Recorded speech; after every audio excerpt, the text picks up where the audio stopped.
मनोज जरांगे पाटील यांनी उपोषण आंदोलनाला सुरुवात केल्यानंतर लातूर जिल्ह्यामध्येही याचे पडसाद जे आहेत ते उमटताना आपल्याला पाहायला मिळत आहेत। वेगवेगळ्या ठिकाणी जे आहेत ते लातूर जिल्ह्यातल्या आंदोलन करण्यात येत आहे। रेणापूर तालुक्यातल्या गरसोळी इथं कार्यकर्त्यांनी पाण्याच्या टाकीवर चढून मनोज जरांगे पाटील यांच्या आंदोलनाला प्रतिसाद दिलेला आहे, त्याचबरोबर पाठिंबा दिलेला आहे। आणि आपण पळशी इथं पाहतो रेणापूर तालुक्यातल्या अंबेजोगाईकडून लातूरकडे जाणारा जो महामार्ग आहे तो अडवण्यात आलेला आहे, त्यामुळे वाहनाच्या लांबच लांब रांगा ज्या आहेत त्या लागल्या आपल्याला पाहायला मिळत आहेत। गेल्या तासभरापासून आंदोलन जे आहे ते सुरू आहे आणि त्यामुळे वाहनाच्या रांगा ज्या आहेत त्या लांबच लांब लागल्या आपल्याला पाहायला मिळत आहेत। एकूणच आपण लक्षात घेतलं तर कार्यकर्ते तीव्र भावना घेऊन जे आहेत ते रस्त्यावर उतरलेले आपल्याला पाहायला मिळतात। काय मागणी आहे तुमची?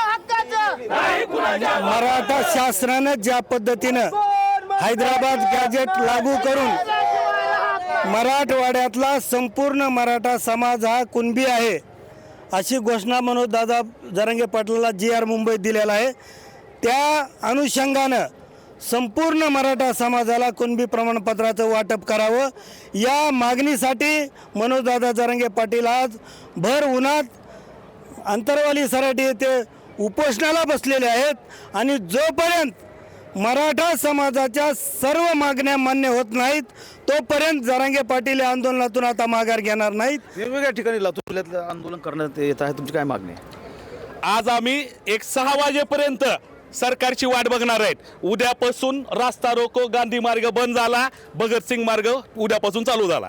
आपण जर पाहिलं तर लातूर जिल्ह्यातल्या वेगवेगळ्या ठिकाणी आंदोलन करण्यात येत आहे। अंबेजोगाई लातूर महामार्ग जो आहे तो अडवण्यात आलेला आहे आणि पळशी इथं कार्यकर्ते रस्त्यावर उतरून आंदोलन करत आहेत, तर गरसोळी इथे देखील आंदोलन जे आहे ते करण्यात आलेलं आहे। लातूर शहरामध्ये देखील आंदोलन करण्यात येत आहे। आपण जर पाहिलं तर वाहनांच्या लांबच लांब रांगा ज्या आहेत त्या लागलेल्या पाहायला मिळत आहेत।